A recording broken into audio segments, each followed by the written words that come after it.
souvent au fait que je fais plus jeune que mon âge. On est en 2026, donc j'aurai 37 ans cette année.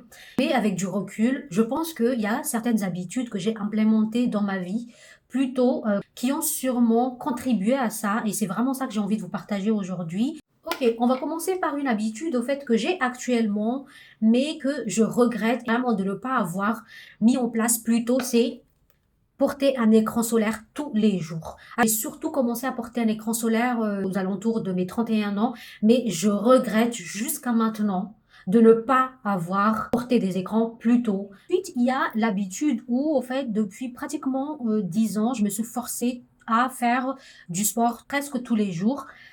Bien sûr, il n'y a rien d'extraordinaire. La plupart du temps, c'est une séance d'abdos parce que j'ai toujours eu ce fantasme d'avoir le ventre plat que j'ai jamais réussi à avoir.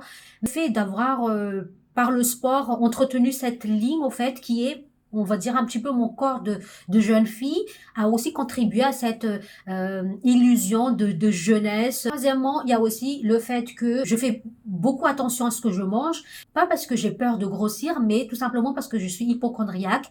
J'ai super peur de mourir.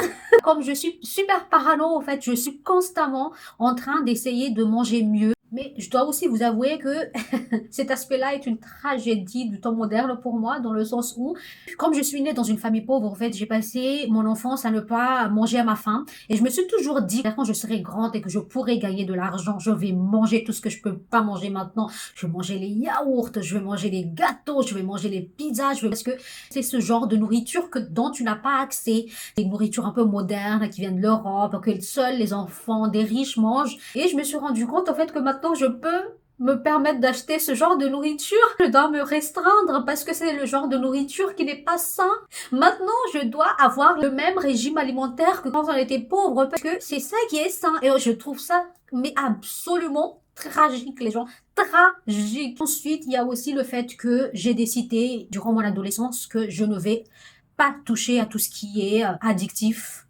Je ne vais pas toucher à l'alcool, je ne vais pas toucher aux cigarettes, je ne vais bien évidemment pas toucher aux drogues et tout ça, simplement parce que j'ai vu énormément de gens dans ma famille proche qui étaient alcooliques, qui demandaient à un moment est-ce que je n'aurais pas le gène de l'addiction, est-ce que comme j'étais née dans une famille pauvre, le but dans ma vie c'est de grandir et d'avoir une meilleure vie, et je me suis dit je ne vais pas me laisser tomber dans l'addiction. Mais je dois vous avouer que c'est une habitude qui m'a un petit peu coûté quand j'étais ado parce que les autres ados comme moi, ils faisaient la fête, ils buvaient et tout, et puis ça avait l'air tellement cool. Et moi, j'étais là.